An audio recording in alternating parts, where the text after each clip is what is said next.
لمبا لمبا سفر پاکیزہ اور مقدس مقامات پر جاتا ہے، مثلا مکہ اور مدینہ جاتا ہے، وہاں جانے کے بعد ظاہر ہے کہ اس کی دعا ضرور قبول ہونی چاہیے۔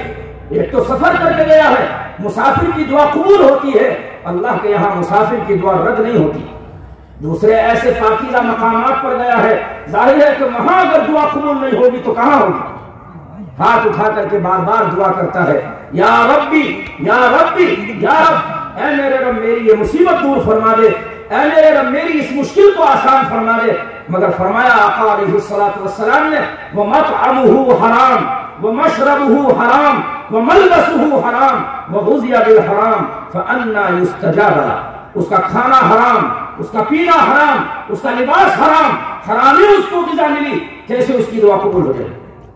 دعا قبول نہیں ہو سکتی۔ فرمایا اگر کوئی شخص ایک کپڑا پہن لے جو 10 درہم کا ہو اور 1 درہم اس میں حرام کا ہو، جب تک وہ کپڑا اس کے بدن پر رہے گا اس کی کوئی عبادت قبول نہیں ہو سکتی۔ فرمایا اگر کوئی شخص 1 درہم کا چھٹا حصہ، جس کو عربی میں دانق کہتے ہیں، 1 درہم کا چھٹا حصہ اگر کوئی شخص سود کھاتا ہے، اپنی ماں کے ساتھ 36 مرتبہ بدکاری کرنے کے برابر ہے۔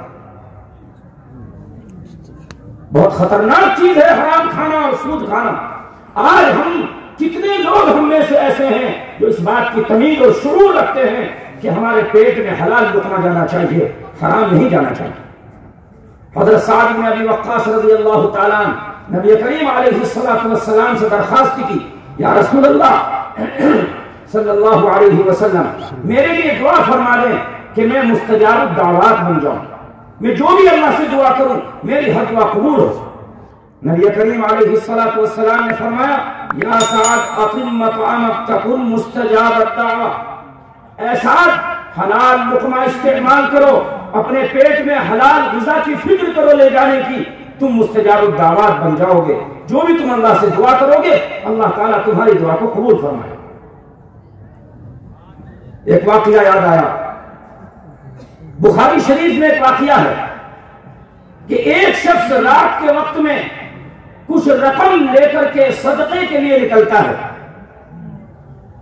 اور اپنے دل میں کہتا ہے میرے سامنے سب سے پہلے جو شخص آئے گا میں یہ صدقہ اس کے ہاتھ پر رکھ دوں گا۔ رات کے اندھیری رات میں ایک شخص اس کے سامنے آتا ہے، وہ صدقے کی رقم اس کے ہاتھ پر رکھ دیتا ہے، اس کو پتہ نہیں ہے کون ہے۔ صبح کے وقت میں وہ جس کے ہاتھ پر صدقے کی رقم رکھی گئی وہ لوگوں سے بتلاتا ہے، لوگوں میں اس بات کا چرچا ہوتا ہے کہ رات کو کسی نے ایک بے دین مالدار کو ہی صدقہ دے دیا۔ رفتہ رفتہ اس کو بھی خبر ملتی ہے جو صدقہ دینے والا ہوتا ہے، اور اس کو افسوس ہوتا ہے کہ ایک بے دین مالدار کے ہاتھ میں میرے صدقے کی رقم چلی گئی، معلوم نہیں میرا صدقہ قبول ہوا اللہ کے راستے میں یا نہیں ہوا۔ اس کے بعد کہتا ہے اپنے دل میں آج پھر میں صدقے کی رقم لے کر نکلوں گا۔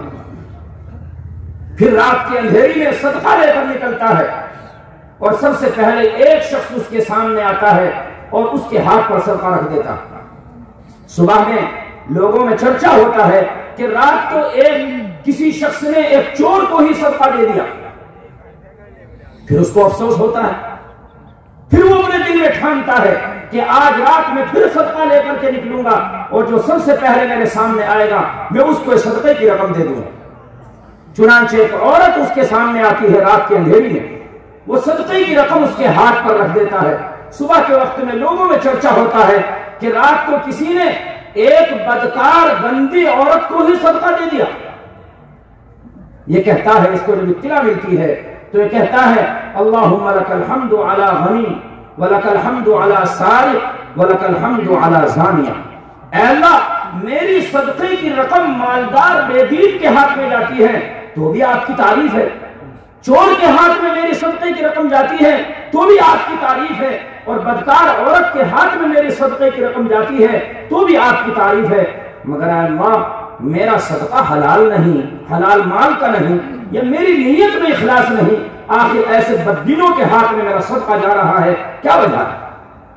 یہ فکر لے کر کے وہ سو جاتا ہے، یا اس زمانے کے نبی کے پاس جاتا ہے.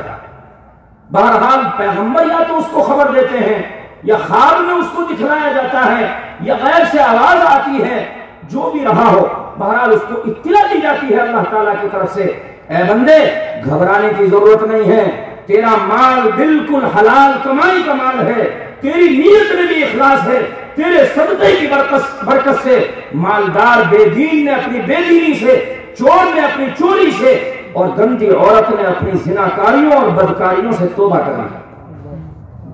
یہ ہوتی ہے حلال مال کی برکتیں، دنیا میں بھی ظاہر ہوتی ہیں اور آخرت میں بھی اس کا بدلہ ملے. جب انسان حلال طریقے سے کماتا ہے، کسی کی زمین نہیں دباتا، کسی کی ڈور نہیں کاٹتا، کسی کا کھیت میں سے گنے توڑ کر کے اور ان کو نہیں کھاتا ہے، اور اسی طرح سے جب اپنے گنوں کو چھیلتا ہے تو اس میں پتی وغیرہ ڈال کر کے اور ان کو نہیں بیچ کے آتا ہے، حلال طریقے سے مال کو کماتا ہے، اس کی برکات ظاہر ہوتی ہے. میرے بھائیوں، اکثر ہمارے علاقے میں کاشتکار لوگ ہیں. مجھے یاد آ گئی ایک حدیث شریف، اور اکثر لوگ کاشتکار ہیں ہمارے علاقے میں.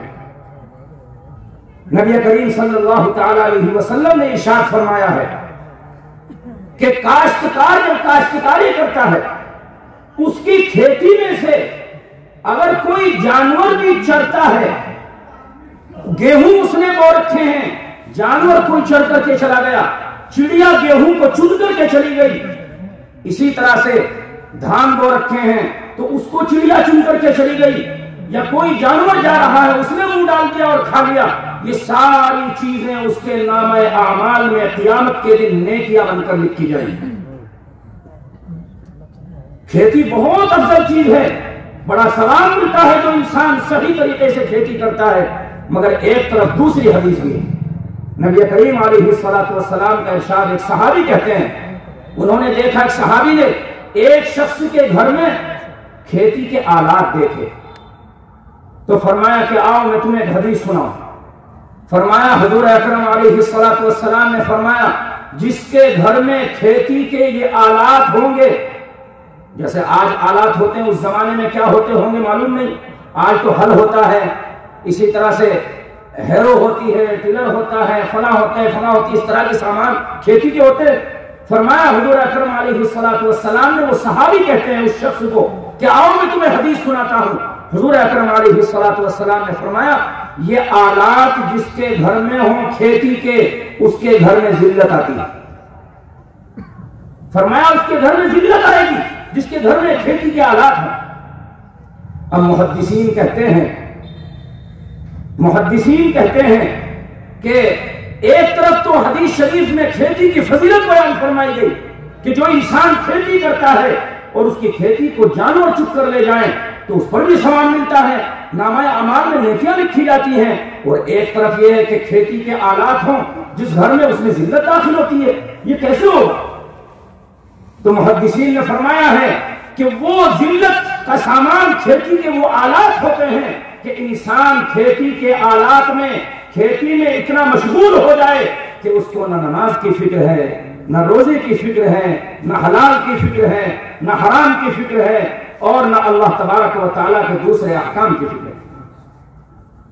1-2 سالوں سے اپریل رمضان المبارک میں آ رہا ہے، کھیتی کی کٹائی خاص طور پر گیہوں کی اور عید کے بونے کی اور بھوس کے ڈھونے کی، یہ محنت بہت زیادہ محنت کی کھیتی ہوتی ہے. یہ رمضان المبارک میں آ رہا ہے، اس سال کے رمضان میں آئے گا. آپ اندازہ لگا لیں کہ ہماری بستیوں میں کتنا لوگ روزہ رکھتے ہیں اس حالت میں اور کتنے چھوڑتے ہیں، ہم سب جانتے ہیں. ایک بستی میں کئی 100 آدمی روزہ نہیں رکھتے، تو ایسی کھیتی کی وجہ سے اور کھیتی کے آلات کی وجہ سے ذلت آئے گی، عزت آئے گی کہ جس میں انسان اللہ کے حکم کو ہی بھول جائے، کھیتی میں اتنا مشغول ہو جائے، ظاہر ہے کہ اس گھر میں ذلت آئے گی، عزت نہیں آ سکتی. بہرحال میں دور نکل گیا. میں اصل یہ کہہ رہا تھا کہ وہ شخص جو خون کی نہر کے بیچ میں کھڑا ہے وہ نکلنا چاہتا ہے. فرمایا کہ وہ آدمی حرام کھانے والا اور سود کھانے والا. اس لیے میرے بھائیوں، حلال کی فکر کرنی ہے. کھیتی بہترین چیز ہے بشرطے کہ اللہ کے حکموں کی خلاف ورزی نہ کی جائے، اللہ کے حکم کو توڑا نہ جائے اور حلال طریقے سے اس کو کمایا جائے. اس کے بعد فرمایا کہ میدان میں جو تنور جل رہا ہے اور اس میں ننگے مرد اور ننگی عورتیں چل رہی ہیں، یہ وہ ننگے مرد اور ننگی عورتیں ہیں جو دنیا کے اندر بدکاری اور زناکاری کرنے والے مرد اور عورتیں ہیں۔ حضور اقدس صلی اللہ تعالی علیہ وسلم نے ارشاد فرمایا من يتوکل لی ما بین لحیہ وما بین رجلیہ اضمن لہ الجنہ، جو آدمی مجھے دو چیزوں کی گارنٹی دے دے کہ وہ شریعت کے خلاف استعمال نہیں ہوگی، ایک اس چیز کی جو دو جبڑوں کے درمیان ہے یعنی زبان، اور ایک اس چیز کی جو دو پیروں کے درمیان ہے یعنی شرمگاہ، میں اس کو جنت کی گارنٹی دیتا ہوں۔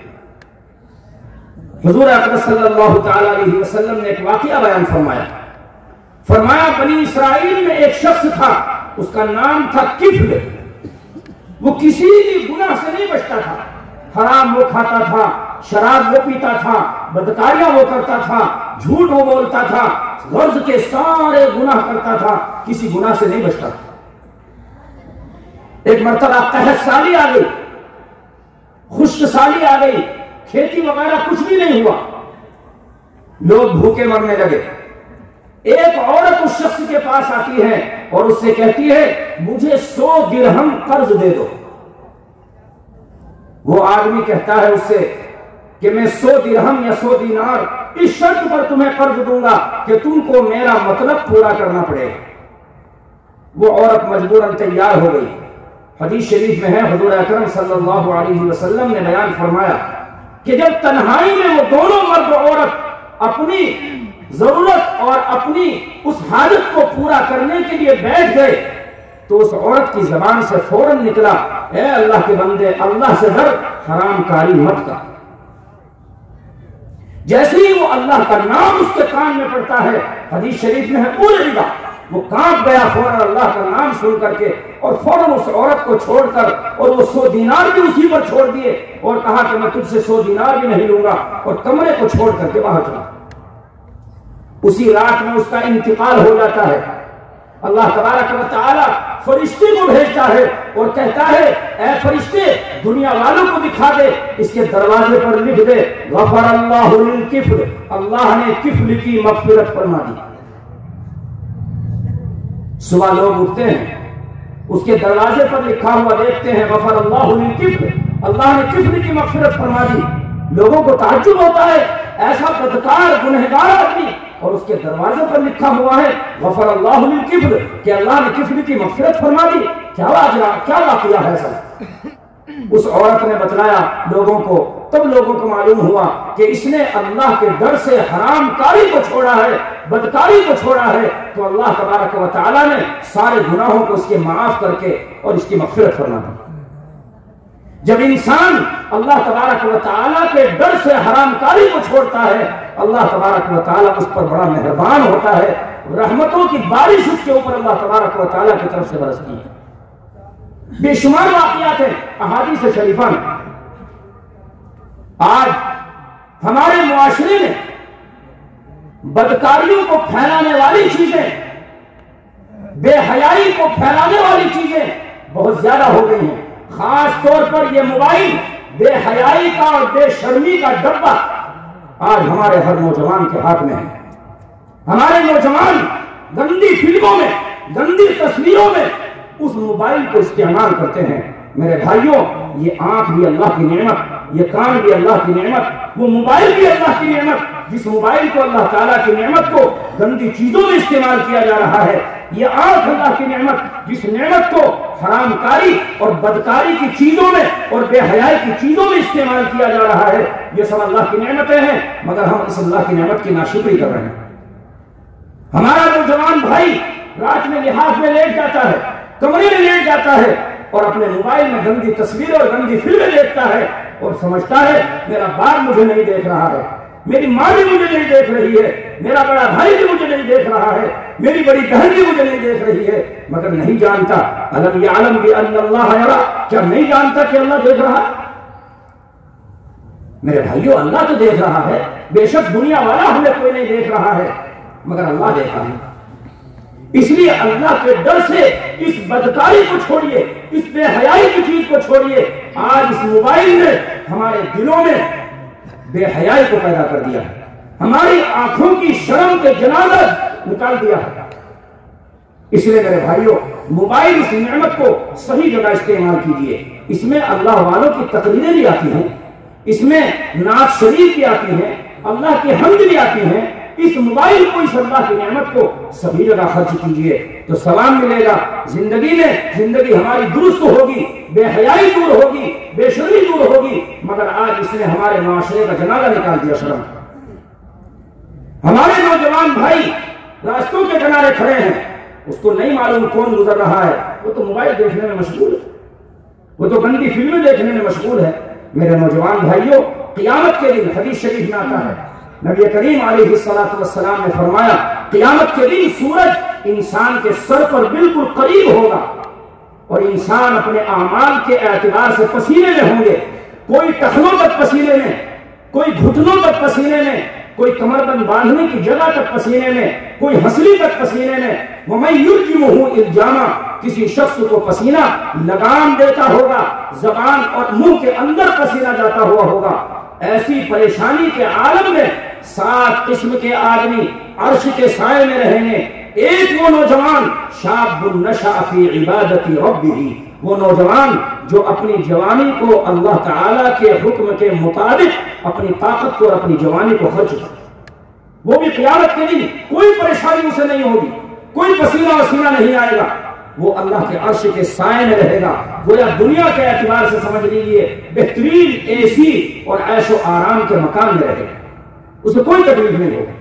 اس لیے آج سے ہی یہ تہیہ کر لیجئے، اپنے دل میں یہ عزم کر لیجئے، اور ارادہ کرنے والے تو ہم ہیں، پورا کرنے والی ذات اللہ کی ہے۔ اس لیے ارادہ کیجئے اور اس سے اللہ سے دعا بھی کیجئے کہ اے اللہ ہمیں اس موبائل کی بے حیائیوں سے بچنے کی توفیق عطا فرما۔ اس کے بعد نبی کریم علیہ السلام ارشاد فرماتے ہیں کہ اس شخص نے مجھے بتلایا کہ وہ جو باغ آیا وہ جنت کی مثال ہے، اور اس کے دروازے پر جو شخص کھڑا ہوا تھا وہ جنت کا دار و رضوان تھا جس سے ہماری ملاقات ہوئی۔ باغ کے درمیان میں پہنچے تو ایک بڑے میاں بیٹھے ہیں جن کے سامنے چھوٹے چھوٹے بچے اور بچیاں کھیل رہے ہیں۔ فرمایا کہ وہ بڑے میاں حضرت ابراہیم علیہ السلام ہیں، اور ان کے سامنے چھوٹے چھوٹے بچے اور بچیاں وہ ہیں جو لوگوں کے بچے اور بچیاں بچپن میں انتقال کر جاتے ہیں۔ ابراہیم علیہ السلام ان کو ان کے باپ کی شکل میں نظر آتے ہیں ہر ایک کو، اور وہ ان سے کھیلتے رہتے ہیں۔ اس کے بعد فرمایا کہ درخت پر جو چڑھا کر کے لے گئے، پہلا مکان جو شاندار نظر آیا، وسیع اور عیش و آرام والا مکان، یہ نیک لوگوں کا مکان ہے جو اپنی جوانی کو، اپنی زندگی کو، اپنی عمر کو اللہ تعالیٰ کے حکم کے مطابق خرچ کریں۔ اتباع سنت کی اللہ تعالیٰ انہیں توفیق دیتا ہے۔ نیک لوگ، پہلا مکان ان کا ہے، اور دوسرا مکان جو پہلے مکان سے بھی زیادہ خوبصورت ہے، یہ شہیدوں کا مکان ہے جنہوں نے اپنی جوانی کو اللہ کے راستے میں قربان کر دیا، جو شہید ہو گئے۔ اور فرمایا اس شخص نے کہ یہ جو مکان آپ کو محل نظر آیا، یہ محل آپ کا ہے۔ آپ نے فرمایا پھر مجھے چھوڑو، میں اس میں چلا جاؤں؟ تو فرمایا کہ نہیں، ابھی آپ کا وقت نہیں آیا، جب آپ کا وقت آ جائے گا تو آپ اس میں چلے جائیں گے۔ اور فرمایا کہ میں جبرائیل ہوں، یہ میکائیل ہیں۔ اللہ تبارک و تعالی کہنے سننے سے زیادہ عمل کرنے کی توفیق عطا فرمائے۔ وآخر دعوانا الحمدللہ۔